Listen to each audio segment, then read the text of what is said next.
Magandang gabi po. Katatapos lamang natin sa paksang Perseverance of the Saints. Kahit na anong mangyari sa buhay na ito, hindi papayag ang Diyos na mawala ang ating kaligtasan. Isusundo tayo ng biyaya ng Diyos hanggang marating natin ang langit na bayan. Ngayon pong gabi ay pag-aaralan naman natin ang paksang Understanding the Sinful Flesh. Ako'y tagahanga ng isang mangangaral ng pangalan na si John MacArthur. Siya kilalang evangelical theologian, evangelical preacher. Ngunit pagdating sa aral, kung nasa atin pa ba ang makasalanang kalikasan o wala na, nang tayo ay sumampalataya kay Jesus. Itinuturo niya na nang tayo'y sumampalataya, nagkaroon tayo ng we become partakers of divine nature. Tayo ay binahaginan ng kalikasan ng Diyos at sabi niya sa gayon na wala na ang likas nating pagiging makasalanan. Ako ay hindi sumasang-ayon sa kanya sa bagay na iyon. Sapagkat iba ang nakikita ko sa Biblia at iba ang nakikita ko sa aking sariling karanasan. Nang tayo ipanganak na muli, hindi inalis ng Diyos ang ang pagkakaroon natin ng sinful nature. At sana'y mabigyang liwanag ko ito sa ating pagtalakay ngayong gabi. Hindi ko namamalayan, sa loob pala ng 3 buwan ay nangangaral ako tungkol sa Reformed Theology, isang makabibliang pagtuturo na pinangunahan ng mga reformers noong 16th century sa panguna ni Martin Luther, isang German reformer, at si John Calvin, isang Swiss na reformador. Sa katunayan, sa buwan ng Oktubre, 502 taon na ang Reformation mula nang ito'y mangyari. Si John Calvin ay merong acronym na TULIP, yung kanyang 5 points of Calvinism ay inilagay niya doon sa acronym na TULIP. Ang ibig sabihin ng T, total depravity of man; U, unlimited, unconditional election; L, limited atonement; I, irresistible grace; and P, perseverance of the saints. Hindi ko namamalaya na tayo patapos na pala sa pagtalakay sa mga bagay na ito. Ngunit ngayong gabi, babalikan natin yung paksang the total depravity of man. O sinasabi ng makabagong theologians na ito ay the total inability of man. Ang tao sa kanya sarili, walang kakayanang sumampalataya, magsisi, lumapit sa Diyos, malibang mauna ang biyaya ng Diyos. Tayo po'y manalangin, ipagkatiwala natin sa Panginoon ang pagkaunawa sa paksang ito. Itinataas ka namin, Jesus, sa aming pagbubulay ngayong gabi. At inaanyayahan namin ang iyong Espiritu sa siping namin upang siyang maging guro namin, magbigay ng pagkaunawa, linaw ng pag-iisip, talas pang kaisipan para kami ay tumanggap ng higit na mas marami sa iyong mga salita. Pagpalain mo ang mga kapatid na nasa kanilang mga bahay, nag-abala, naglaan ng panahon para makinig.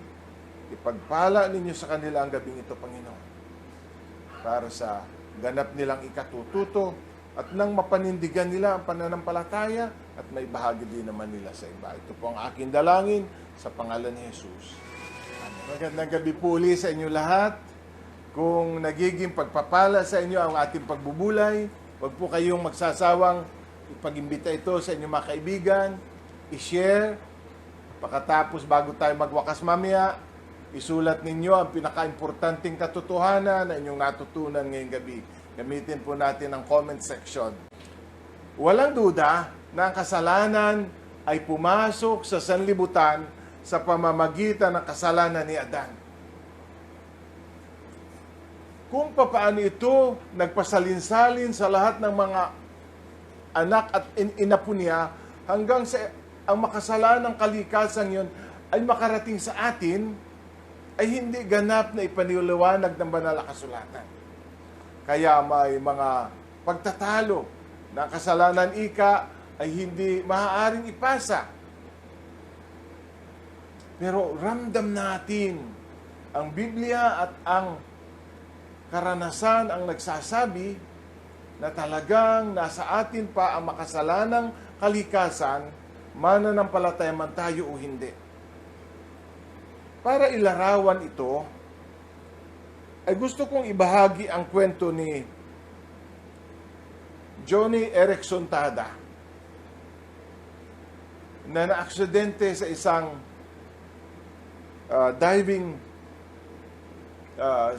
nakaranas na isang diving accident nung siya ay 15 taong gulang pa lamang. Tumalon siya sa tubig, hindi natansya ang lalim, yung pala'y mababaw, nabagok ang kanyang lieg, at siya'y kaagad na dinala sa ospital. At doon ay siya isinalang sa x-ray at sa several tests para maalaman ang pinsala kung gaano kalaki. At samantalang siya ay nasa, anong tawag doon sa higaan, hospital cart, ay dumaus-us ang kumot na nakatakip sa kanya. At ang reaksyon niya ay batakin ang kumot. Sa isip niya, inuutusan niya ang kamay na hawakan ang kumot at itakip sapagkat siya ay partially exposed. Ngunit hindi niya maigalaw ang alinmang bahagi ng kanyang katawan. May gusto ang utak, ngunit ang kanyang katawan ay unresponsive o di na tumutugon. Saka lamang sumadsad sa kanya ang kamalayan na siya ay ganap ng paralisado.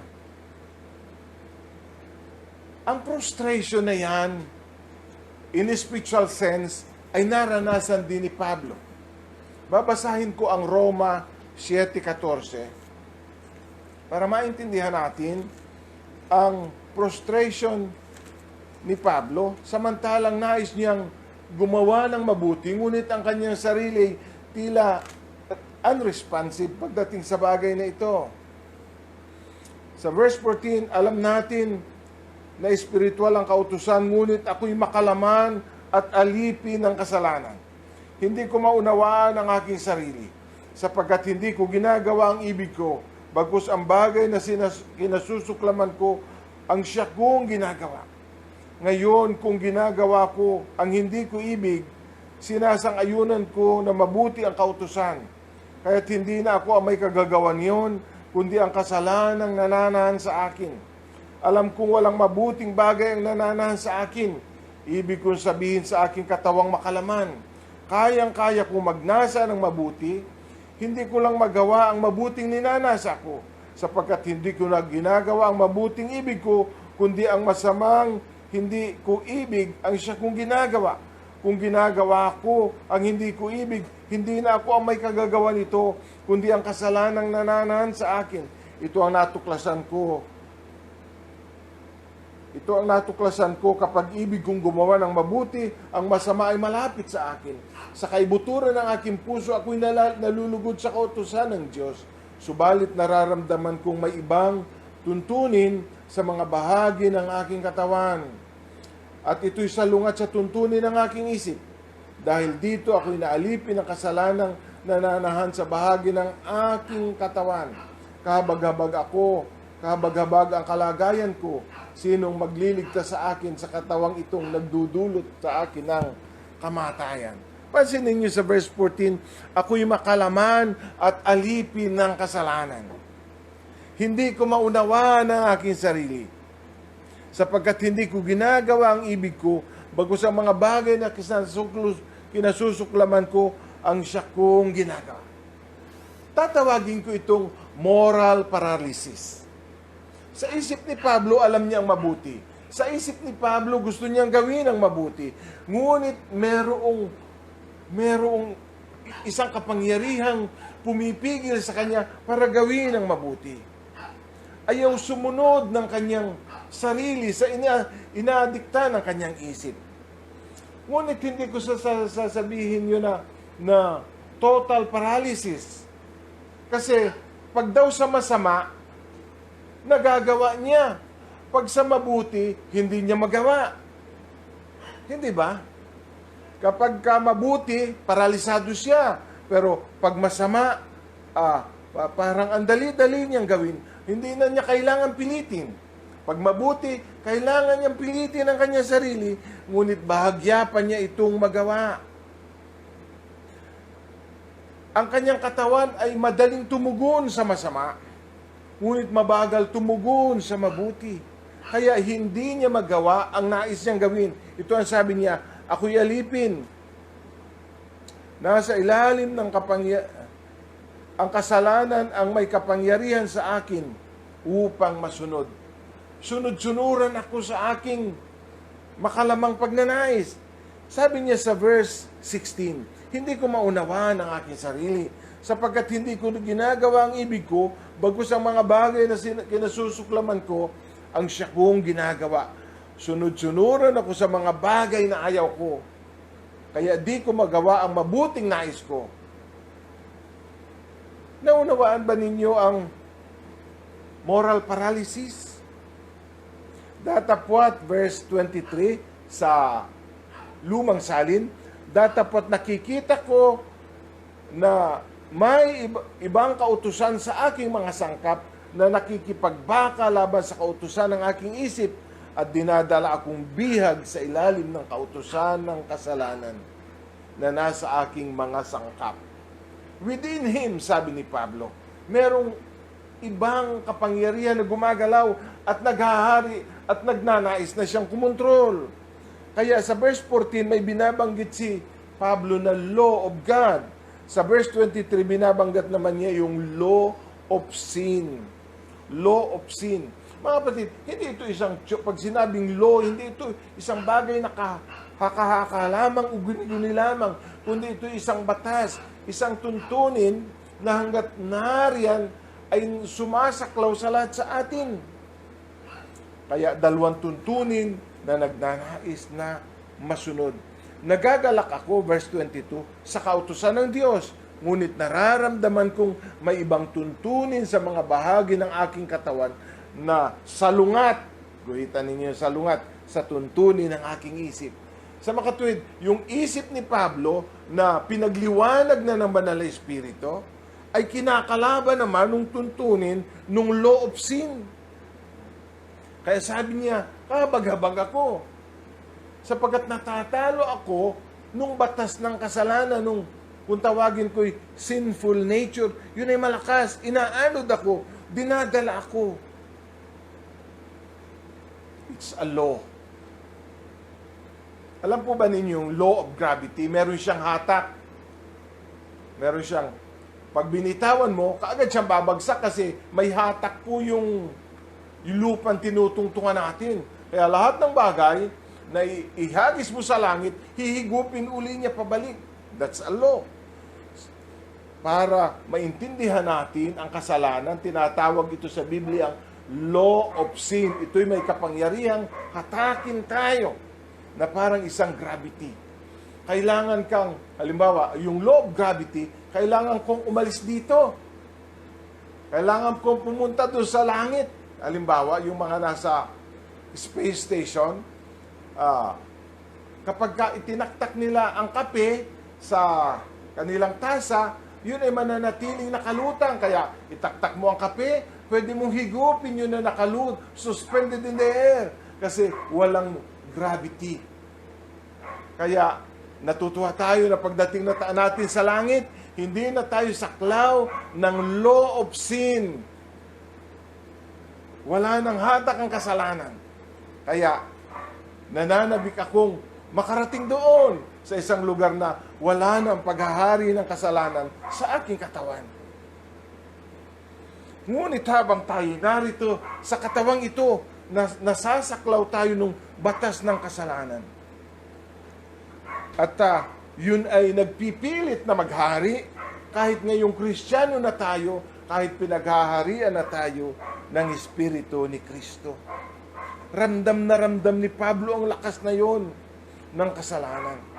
At sabi niya, kaya alam ko sa isip ko, ayaw kong gawin, pero ginagawa ko, kaya sabi niya, kaya hindi na ako ang may kagagawa noon, kundi ang kasalanang nananahan sa akin. Sabi ni Pablo, hindi ako yun. Kung ako'y nakagagawa ng kasalanan, ay dahil merong humahatak sa akin papunta roon. Ngunit hindi ako yun. Yung ako ay nagpipilit na sumunod sa Diyos. Yung isip ko na naliwanagan, yung espiritu ko na nabuhay na muli, na ako'y sumampalataya, ay nagnanais ng ibang tuntunin. Ngunit hinahatak ako ng batas ng kasalanan. Bringing me into captivity to the law of sin. Para huwag kayong malito, ang kasalanan na binabanggit dito ay hindi yung nagawa natin, kundi yung kalikasan natin. Yung nagawa natin, wala na yun eh. Pinawi na ni Kristo yung mga kasalanang nagawa natin, wala na yun. Pero yung kapangyarihan ng kasalanan ay nananatili sa, ang tawag nga dito ni Pablo sa katawan ay body of sin. Ang tawag ni Pablo sa body ay body of sin. Meron pa tayong kakayanang magkasala. At malakas pa yun. At makapangyarihan na maaari tayong bihagin at pagharian. Kaya nakikipagbaka tayo kay Satanas. Nakikipagbaka tayo sa masamang takbo ng sanlibutan. Ngunit meron tayong kaaway na within, nasa loob natin. Yung dalawa, nasa labas. Ngunit yung isa ay nasa loob. Kaya mabigat ang laban natin. Kaya meron tayong continuous struggle with sin. Kasi nariyan ang mga kampo ni Satanas para tayo tuksuhin. Meron naman tayong makasalanang kalikasan na gustong tumugon kung hindi natin pipigilin. Yun ay nagnanasan tayo daigin. Okay. Kaya maliwanag na yung makasalanang kalikasan ay nasa atin pa rin. May mga nagsasabi naman na ang makasalanang kalikasan ay nasa laman lamang at wala sa kaluluwa espiritu. Kaya ang makasalanan lamang ay ang katawan, ngunit ang kaluluwa at espiritu hindi. Ako'y naniniwala na yun ay mali sapagkat ang mga pagnanasa ay hindi naman nanggagaling sa katawan. Kundi sabi ni Jesus, yan ay nanggagaling sa puso. Yung pangangalo niya, yung pagpatay, yung pagdaraya, yan daw ay sabi ni Jesus ay nanggagaling sa puso. Kaya hindi ang nagpaparumi sa tao yung pumapasok, kundi yung lumalabas, dahil yung lumalabas ay galing sa puso. Makatuwid ay maliwanag na ang kasalanan ay wala lamang sa katawan. Hindi ito parang instinct na ang kasalanan ay parang gutom na mararamdaman mo sa katawan lamang. Ngunit ang kasalanan ay naroon sa iyong kalooban, naroon sa iyong puso, naroon sa iyong pag-iisip. Kaya yung kabuuan ng tao ay naapektuhan ng kasalanan, ngunit ang Espiritu may malaya na at tinubos na ni Jesucristo. Ngayon, sa Biblia, yung sinful nature ay tinatawag na flesh o laman. Sa Biblia, tatlong gamit nung salitang laman. Laman, parang ito, malambot na parte ng katawan natin, laman yan. Yung nakabalot sa buto, laman yan. Pero yung laman din ay tumutukoy sa body, katulad ng mag-asawa, they shall become one flesh, one body. Ibig sabihin ng flesh ay body. Ngunit patatlong gamit na salitang laman o flesh ay yung makasalanang kalikasan. Ang tawag sa Biblia ay laman. Sa Galatia 5:17, ito yung parting kumakalaban sa mabuti, kumakalaban sa ating espiritu, kumakalaban sa Espiritu Santo na nananahan sa atin. Tingnan natin sa Galatia 5:17. Sabi ganito,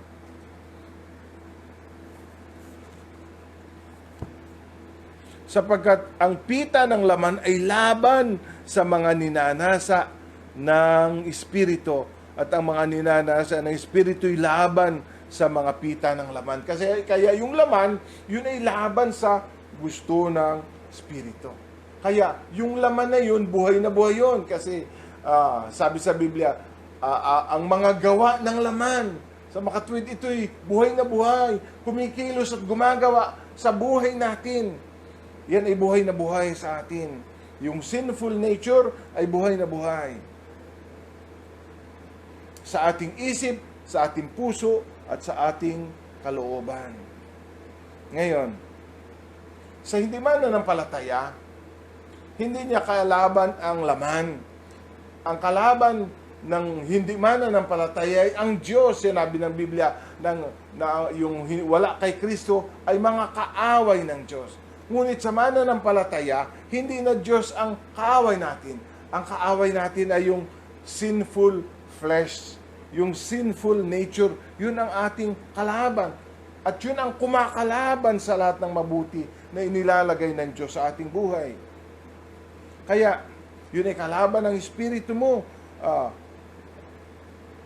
Dati, nung hindi pa tayo mananampalataya, yung ating espiritu ay hindi pumapalag sa laman, kaya walang away.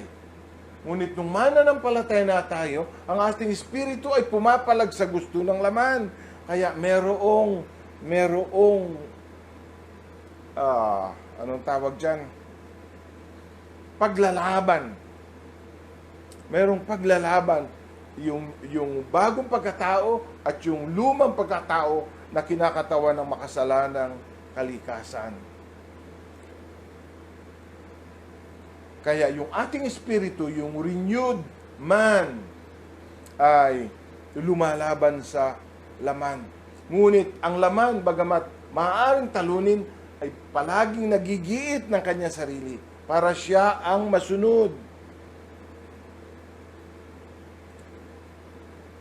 Kaya ito isang endless battle till kingdom come. Hiwalay sa tulong ng Diyos.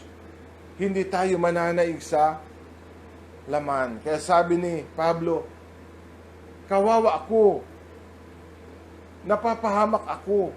Sino magliligtas sa akin dito sa body of sin? Kaya, ito ay body of sin o body of death. Sabi ng ibang version, body of death o katawang nagdudulot ng kamatayan. Kasi nga narito ang kasalanan ay gumagawa sa ating katawan, kaya itong katawang ito, kasama yung kasalanan, ay magdudulot ng kamatayan. Sabi sa Roma 6 talatang 6, alam natin na ang ating dating pagkatao ay ipinakong kasama niya upang mamatay ang makasalanang katawan at nang sa gayon di na tayo maalipin pa ng kasalanan. Ano daw sabi? Yung daw ating dating pagkatao ay ipinako na kasama ni Kristo sa krus upang mamatay itong makasalanang katawan at nang hindi na tayo maalipin. Anong ibig sabihin ng mamatay? Kasi sa ang Biblia, yung talatang yon ay nagsasabing upang ang makasalanang, nasaan na ba yun? Sa English ay rendered powerless or to lose its power. Yun ang ibig sabihin ng mamatay o magiba, ay to render it powerless. To lose its power. Kaya, ang laman ay buhay, ngunit pwede mo lamang i-diminish ang kanyang power, ngunit hindi mo siya pwedeng i-extinguish o pawiin sa buhay mo. Pwede mo lang pahinain ang kapangyarihan ng laman, ngunit hindi mo siya maaaring i-extinguish. Ang kapangyarihan ng krus ay para talunin ang kapangyarihan ng kasalanan. Hindi para alisin ang makasalanang kalikasan sa atin. Ngayon, pag sinabing laman, iniisip natin na yun ay sa kahalayan lamang. Sabi ni Martin Luther, yung kanyang comment sa Romans, ay sabi, points out that flesh equates to affection and desires that run contrary to God, not only in the area of sexual activity, but in every of life. Kaya na gumagawa daw ang laman, pag sinabi kasi nating makalaman ay parang malaswa, pero ang laman, o yung sinful flesh, ay hindi lamang naman sa kalaswaan, kundi sa lahat daw ng parti na buhay. Halimbawa, ano ang gawa ng laman? Pagkakabahabahagi, walang kinamalayan nyo sa sex, pag-aaway-away, kayabangan, walang kaugnayan nyo sa sex.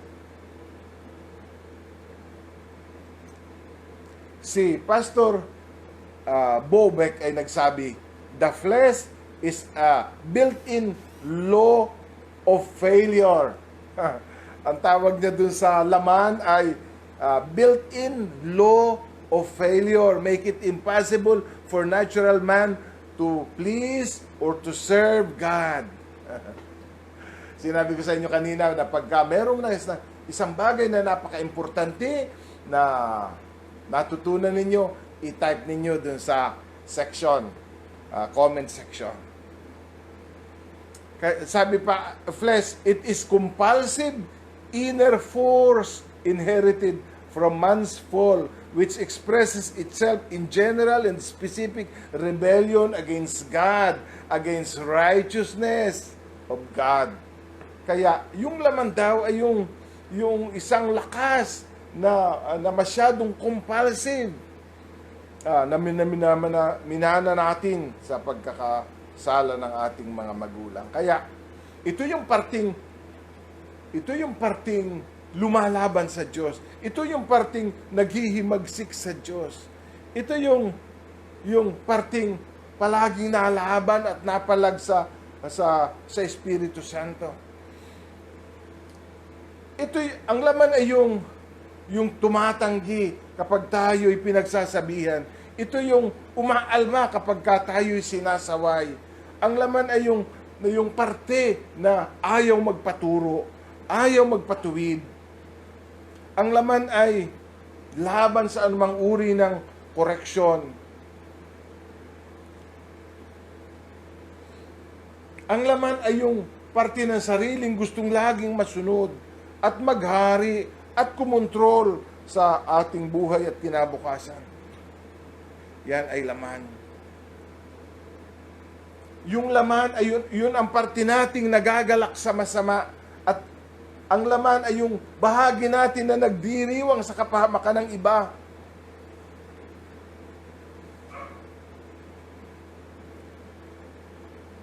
Ang pagkakaroon ng sapat na kabatiran, kung ano ito, ay mahalaga sa pagkaunawa sa ating kalikasan. Kaya, meron akong ibabahagi, mabilis lang, parang ito ay 7 characteristics ng laman. Ano ang mga katangian ng laman?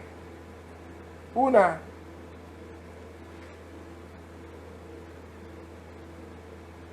ang laman ay tumatanggi sa mga espiritual na bagay.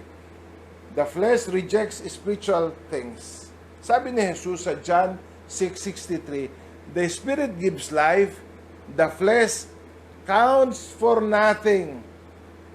The flesh profit nothing. Eto, si Jesus kasi nagbibigay ng salita ng Diyos. At ang salita ng Diyos, buhay. Ngunit bakit hindi daw yun pakinabangan ng laman? The flesh counts for nothing, the flesh profits nothing. Ang sinasabi ni Jesus ay spiritually profitable. Pero yung flesh, hindi nakikinabang doon. Kasi ina-reject na ang mga spiritual na katotohanan. Kahit pa ang katotohanan yun ang magliligtas sa kanya, tatanggihan at tatanggihan niya yon. Ang laman ay laban sa anumang bagay na spiritual. Kaya nang iaral yan ni Jesus, ay nagbulong-bulungan ng mga alagad sa chapter 6. Kaya sinabi nila, dahil ba dito'y tatalikuran ninyo ako? Kaya sinabi niya, ang sinabi ko'y espiritu at buhay at hindi mapapakinabangan ng laman. Ang ating kasing espiritu, yung ating renewed spirit, ay nag-ooperate by flesh. Samantalang ang nag-ooperate by faith. Ngunit ang laman, nag-ooperate ang laman by sight. Kaya, paanong tatanggapin ng flesh yung mga bagay na di nakikita, samantalang ang paraan niya para mag-operate ay sa pamamagitan ng mga bagay na nakikita. Kaya sabi ni Jesus, hindi mapapakinabangan niya ng laman dahil yan ay i-reject at i-reject lamang ng laman. Padalawa, ang laman ay hindi magtitiwala sa anuman o kanino mang lagpas sa kanyang kapangyarihan. Ang laman ay hindi magtitiwala ng lagpas sa kanyang kapangyarihan. Kasi ang karakteristik ng laman ay to control. Maghari. Kaya sabi ni Pablo sa Philippians 3 verse 3, I put no confidence in the flesh. Sa bagay, sabi niya, pwede ako magtiwala sa laman kung papaanong ang iba'y nagtitiwala. If anyone else thinks he has reason to put confidence in the flesh, I have more. Sabi niya, tinuli ako ng 8 araw, ako'y galing sa lipi ni Benjamin. Sa pagiging religyoso pariseo, marubdob ang aking pagsunod sa aking relihiyon at sa isip kong yun ay mabuti inusig ko ang iglesia. Sa pagsunod sa kautusan, perfect. Meron akong sapat na dahilan para magtiwala sa laman. Ngunit hindi ko yun gagawin. Dahil yun ay sa ikapapahamak ko.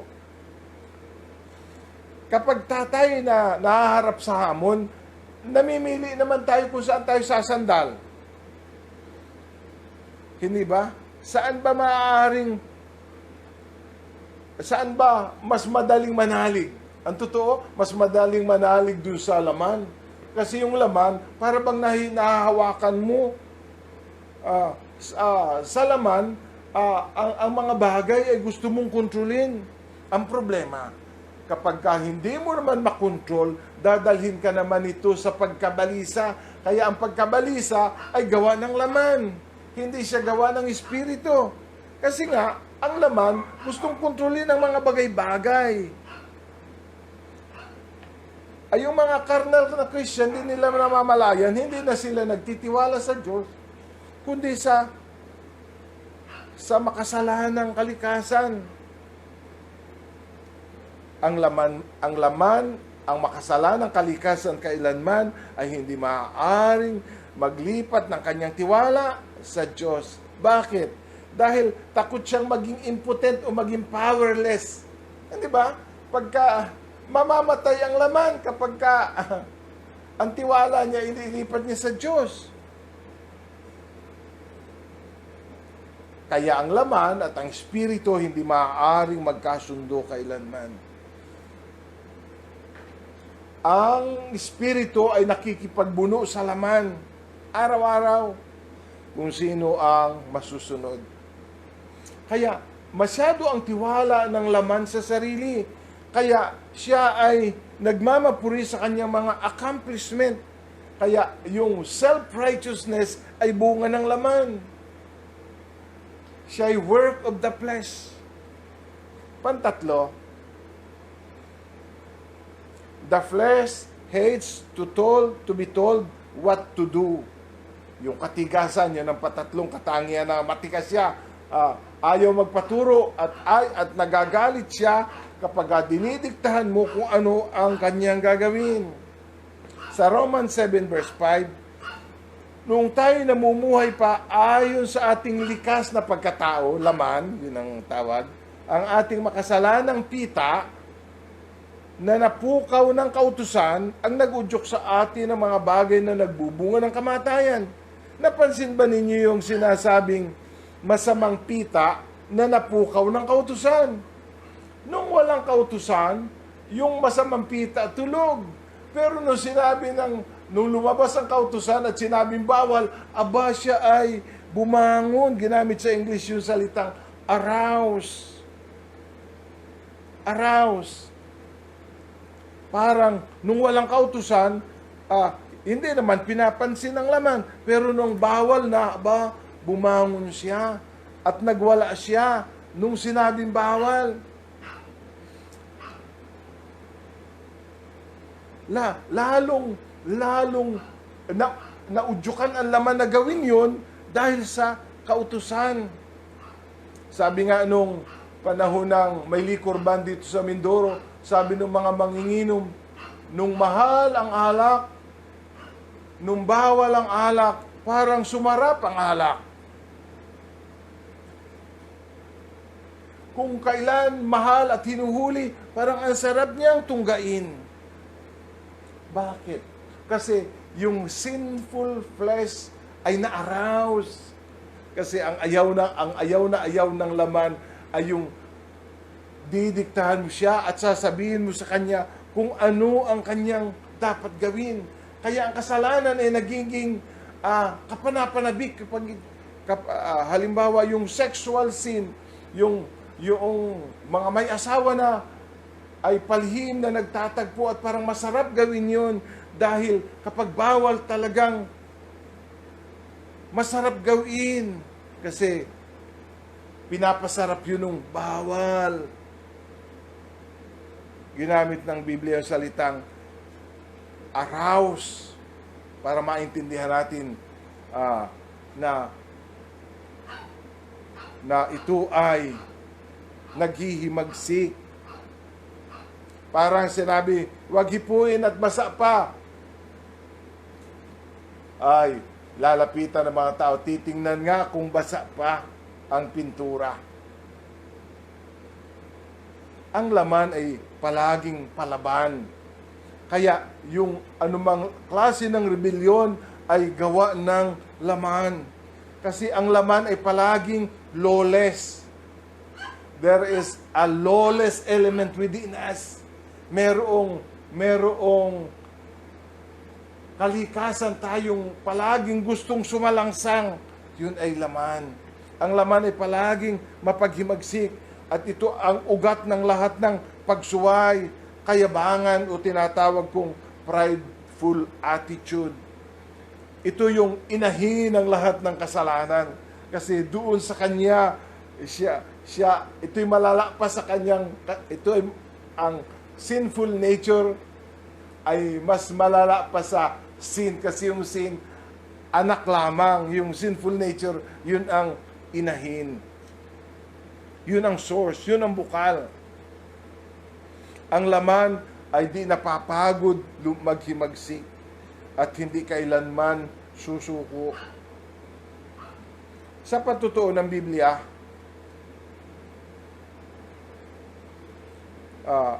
ang laman ay naghihimagsik laban sa patutuo ng Biblia, laban sa patutuo ng Espiritu Santo, at laban sa patutuo ng konsensya. Ano ba? Binabalya ng laman ang konsensya. Binabangga ng laman ang salita ng Diyos. Binabangga ng laman ang desire ng Holy Spirit. Siya'y tumatanggi sa mga bagay na yon. Kaya yung laman, sabi sa English, it is unruly, not submissive to rule, disregarding restraint, disposed to violate, ungovernable, unwilling to submit to authority. Yan ang mga salitang naglalarawan ng laman. Kaya ang laman, yun ang kaaway ng ating kaluluwa. Ang laman ay laging nagmamapuri. palaging nagtitiwala sa sariling gawa, at palaging naniniwala sa sariling katuwiran. Kaya ang ugat ng lahat ng kayabangan at pagmamapuri ay laman, dahil ang laman ay bilib sa kanyang sariling magagawa. Pangapat, hindi ko mapili ang salita, pero gusto kong sabihin, ang laman ay palaging makalaman. Sabi sa Romans 8 verse 5, sapagkat ang namumuhay ayon sa hilig ng laman ay nahuhumaling sa mga bagay na ukol sa laman. Ngunit ang namumuhay sa patnubay ng Espiritu ay nagsisikap ukol sa mga bagay na espiritual. Ang pagkahumaling sa mga bagay na ukol sa laman ay nagbubulid sa kamatayan. Kaya ginamit yung salitang pagkahumaling. Kasi yung pagkahumaling, expression yun ng laman. Yung pagnanasa o sinful desires. Dalawang nature natin. Yung spiritual desire at saka yung sinful desire. Ang desire ng flesh ay palaging makalaman. Kung ano yung ugat sa bunga. Kaya ang laman palagi naghahanap ng expression. Siya'y palaging nagwawala. Parang ang hirap niyang patahimikin. Tanging ang Espiritu Santo lamang ang kaya makasubdue dun sa laman. Ang laman ay gusto laging i-gratify yung kanya mga desire. Kaya ang laman ng ugat ng lahat ng pagmamalabis sa sarili, lahat ng adiksyon at pagkasugapa ay nanggagaling dun sa laman. Ang nais ng laman ay palaging magpasasa. Ang gusto ng laman ay palaging magpasasa sa sarili at sa sariling kasiyahan. Ang nais ng laman ay pagbigyan ng pagbigyan ng pagbigyan. Kasi ang laman, wala siyang restraint. Wala siyang restraint. Kaya, pag in-express niya ang kanyang kagustuhan, gusto niya sagad. Ang pwede lang makarestraint sa kanya ay yung Holy Spirit. Kasi pag dumating ang Holy Spirit, bibigyan ang tao ng pagpipigil sa sarili. Yun ang kumukontrol doon sa laman. Yung self-control galing sa Holy Spirit. Kasi ang gusto ng laman ay pagbigyan ng pagbigyan ng pagbigyan.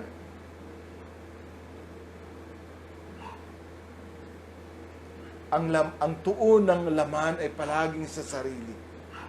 Ang tuon ng espiritu ng taong binago ng Diyos ay towards God. Kaya sabi ni Agustin, yung the flesh is turned primarily inward, turn in upon himself. Ang tuon ng laman ay ang sarili, kung ano ang makapagbibigay ng kasiyahan sa kanya. Panglima, the flesh demands to be fed. Ang gusto daw ng laman ay siya'y palagi mong apakainin o isasatisfy. So I say, live by the Spirit and you will not gratify the desires of the flesh. Ang gusto ng flesh ay gratify the desire. Palaging ganun. Kaya nga, kapag ang paghahariin natin sa ating sariling laman, ay dadating tayo dun sa addiction kasi palaging ang gusto niya ay i-gratify, pagbigyan, halabigay todo ang kagustuhan ng laman. For the flesh desires what is contrary to the Spirit. For the flesh contrary to the Spirit. And the Spirit contrary to the sinful nature. They are in conflict. Kaya merong dalawang klaseng desire itong desire ng flesh ay masidhi. Itong desire ng Holy Spirit ay masidhi rin. Ngayon, sino ang mananaig sa dalawang yan? Depende kung sino ang pinupuspos ng banal na Espiritu. Ipipilit at ipipilit ng laman ang kanyang gusto to satisfy and to gratify. Mang-aaway siya at ilalaban niya ang kanyang gusto. Panganim, the flesh is hostile to God. Ang laman ay palaging laban sa Diyos. Kaya nga, ang laman ay kaaway ng Diyos. Siya ay palaging in conflict with the Holy Spirit. Siya ay talo na, pero patuloy siyang lalaban. Siya ay palaging magwawagayway ng paglaban at ng paghihimagsik hanggang tayo'y buhay. Kapag ang espiritu ng tao ay gustong sumunod sa Diyos, ang laman mag-resist. Kaya, inasabutahin ng laman ang nais ng iyong espiritu para wag masunod ang nais ng espiritu. Ito ang dahilan kung bakit, sabi ni Pablo, ito ang dahilan kung bakit hindi natin magawa ang mabuti na ninanais natin. Kaya, pagbaga may gusto ang espiritu na mabuti, yung laman parang preno. Parang preno. Kaya, pagpatakbo na ba kayo ng sasakyan na nakakagat ang preno? Nakakagat ang preno, natakbo pa rin, pero hirap na hirap ang sasakyan. Naiintindihan ba ninyo at sa inyong karanasan na gusto ninyong gawin ang mabuti, pero hirap na hirap kayong gawin na parang nakakagat ang preno? Sabi ni Pablo, yan ang dahilan kung bakit hindi ko magawa ang nais kong gawin. Kasi yung laman palaging napreno. Pero pag pinagbigyan mo na naman ang laman sa makasalanang nais niya, parang andulas, parang, alam ba niyo yung free will? Yung kapag padalusong ang sasakyan, in-neutral mo na, bitawan mo ang preno, at yun ay kukusang bubuluso. Ang bilis-bilis. Pag sama-sama, ang laman ang bilis-bilis. Pero sa pag mabuti, siya palaging nasa lungat. Kaya hindi madali ang sundin ng kalooban ng Diyos dahil merong laman na napalag palagi. At panghuli, pang-ilan na? 7. The flesh abuses freedom. Kaya ayaw nga ng laman na siya pagsabihan, kaya palaging siya'y, ang laman ay palaging lagpas sa guhit, lagpas sa dapat. Kaya pag sinabing, ito lang ang dapat, palagi niyang tatawirin ang guhit na yon. Kasi siya'y rebelde. At yung kalayaan, ginagamit ng Espiritu Santo, ginagamit ng laman, ang kalayaan bilang lisensya sa kasalanan. Hindi ba maraming mga Kristiyano ang iniisip nila ay, ba ako na may ligtas na, gawin ko na ang lahat ng gusto ko, magasisi na lamang ako sa uli. Ligtas na ako eh. Ang hindi natin nalalaman ay yun ay abuso sa ating kalayaan. Ang problema sa pag-abuso sa kalayaan, ibabalik ka sa pagkaalipin. Kung naiintindihan mo, kapatid. Malaya na tayo. Pero pag inabuso natin ang kalayaan, yung pag-abuso na yun ang magbabalik sa atin doon sa pagkaalipin muli. Hindi yun ang nais ng Diyos. Kaya ibinigay niya ang banal na Espiritu para kung tayo umaabuso, ay ibibigay niya yung self-control na siyang bunga ng kanyang pananahanan para tayo manatiling malaya. Alam niyo mga kapatid, habang tayo nagpipigil ng ating sarili, tayo'y lalong lumalaya at namumuhay sa kalayaan. Ngunit sa sandaling lumagpas ka at baliwalain mo ang pagpipigil, ibigay todo sa pagpapasarap at pagpapakalayaw, hindi mo na mamalayan na bumabalik ka sa pagkaalipin sa halip na manahin ay kang kalayaan kay Kristo. Sabi sa Galatia 5:13, you, my brothers, were called to be free, but do not use your freedom to indulge the flesh. Do not use your freedom to indulge the flesh. Kaya ang gusto naman ng laman, malaya ka na. Malaya ka na, so indulge the flesh. O magpakalayaw ka na kasi malaya ka na. Ano para bumalik na ulit tayo sa pagkaalipin? Huwag namang mangyari. Ngayon, hindi ko alam kung pinalungkot kayo ng ating pagbubulay ngayong gabi. At dinasa sa walang pag-asa. Hindi dapat maging gayon sapagkat ang binasa ko'y kalahati lamang ng sinabi ni Pablo.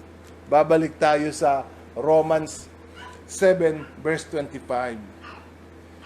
7 verse 24. Kahabag-habag ang kalagayan ko.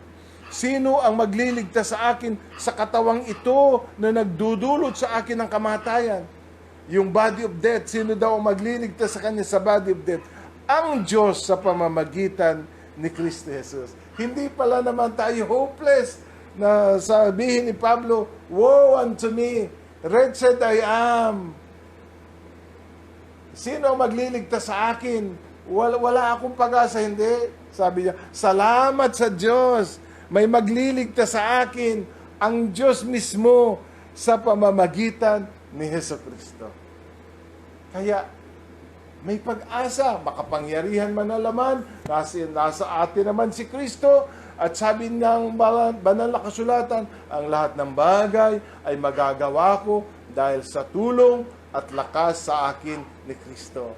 Bagamat nagwawala ang lamang, mananagumpay tayo laban sa lahat ng udyok ng masama sa pamamagitan ni Kristo at ng kanyang biyaya sa atin.